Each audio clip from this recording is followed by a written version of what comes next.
200 kabataan dumalo sa Linggo ng Kabataan 2023 sa bayan ng Calamansi. Land show at display competition sa Talakudong Festival 2023 matagumpay. Yan ang ulo ng mga balita sa pagbabalik ng Sultan Kudarat Headliners.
Magandang araw, lalawigan ng Sultan Kudarat. Narito na mga paunay balita sa Sultan Kudarat Headliners ngayong Setyembre 16, taon 2023. OWA Region 12, namahagi ng tulong pinansyal sa bayan ng Lambayo. May ulat ang ating kaibigang Pericles Abigustinyani. Sa pamamagitan ng Municipal Welfare and Development Office, patuloy nakikipag-ugnayan si Mayor Ferdinand G. Agyuma sa OWA upang mabigyan ng benepisyaryo at tulong ang ating mga distressed na mga kababayang OFW. Personal na ibinigay noong nakarang araw ni OWA Regional Director Cristeline R. Caseles kay Maricel Dispuno Palos ang 5,000 pesos para sa Balik Pilipinas. Balik Hanap Buhay Program na 15,000 pesos naman kay Annalyn Abalos Prado at 20,000 pesos kay Christine Lo Arca Mosa para sa Welfare Assistance Program para sa mga kababayang OFW sa bayan ng Lambayong na gustong mag-avail ng nabanggit na programa. Bumisita lamang sa Municipal Social Welfare and Development Office o MSWDO na matatagpuan sa bagong munisipyo. Ako ang inyong kaibigan Pericles Abigustinyani para sa Sultan Kudarat Headliners. 200 kabataan dumalo sa Linggo ng Kabataan 2023 sa bayan ng Calamansi. Narito ang ulat. Ang Linggo ng Kabataan ay nangyayari tuwing buwan ng Agosto alinsunod sa Section 30 ng Republic Act No. 10742 o Sangguniang Kabataan Reform Act of 2015 na nagmandato sa pagtalima ng Linggo ng Kabataan sa buong bansa. Ipinagdiriwang ito sa bayan ng Calamansig na pinangunahan ng Local Youth Development Office ng MWSTO sa pamumuno ni Dennis B. Arelliniego, Sangguniang Kabataang Municipal Federation at Municipal Youth Officials. Isa sa highlight ng pagdiriwang ngayong taon ay ang 3 araw na youth camp na ginanap sa Don Modesto Buenaflor Senior Elementary School na may temang Green Skills for Youth Towards a Sustainable World. Dinalan ito ng 200 na mga kabataan na nagmula pa sa 15 barangay ng bayan ng Calamansig.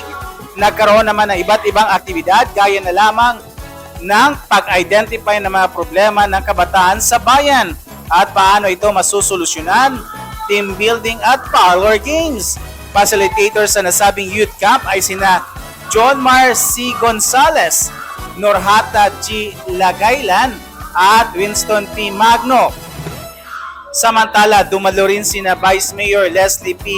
Caberte, Municipal Administrator Gerardo C. De La Cruz, SKMF President Lance Nel P. Caberte, MSWD Officer Rochelo A. Caluyo na nagpaabot naman ng kanilang mensahe sa mga kabataan ng Calamansig.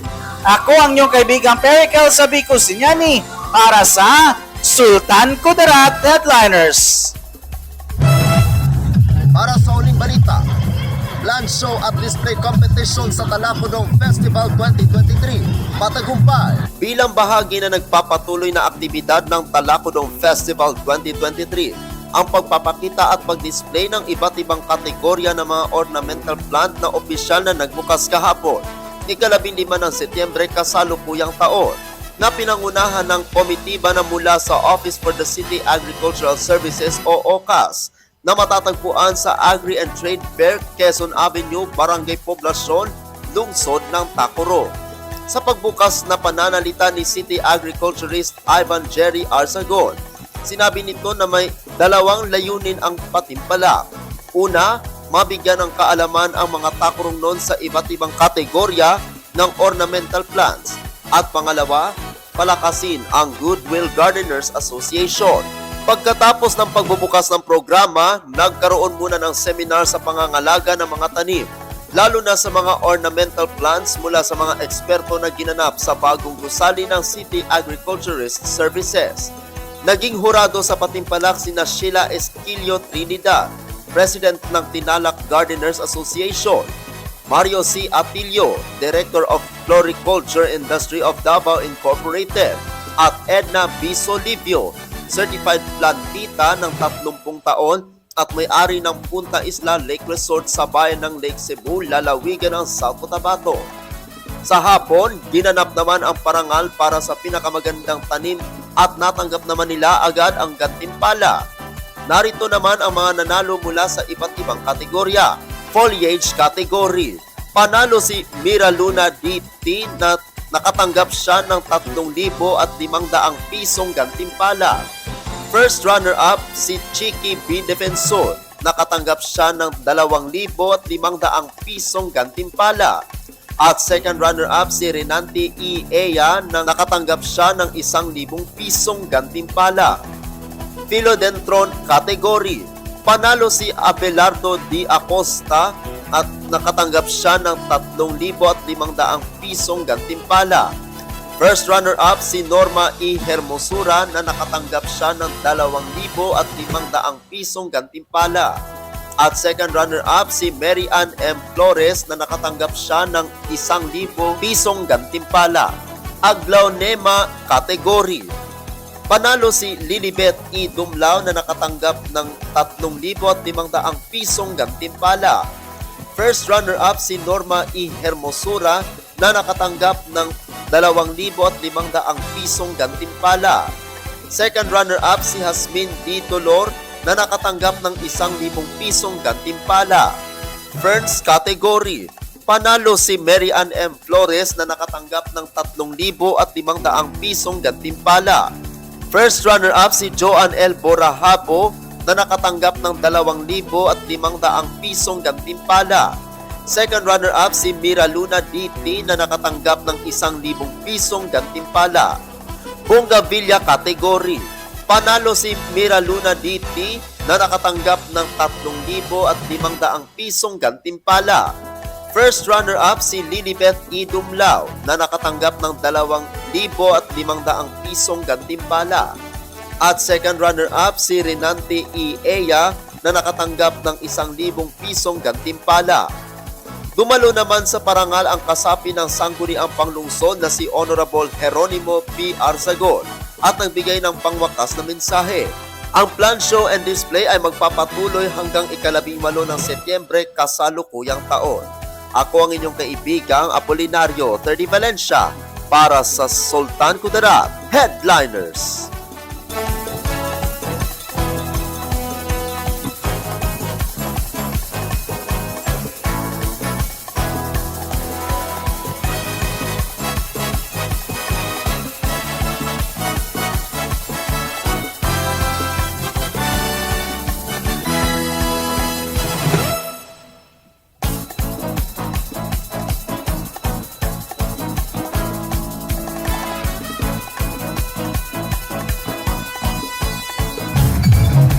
Ang mga balita sa araw nito, mga balitang kailangan ninyo malaman, balitang walang kinakampihan, mga balitang totoo, mga balitang may dalang aral at inspirasyon. Ito ang Sultan Kudarat Headliners. Hanggang bukas, maraming salamat at magandang araw, kaibigan.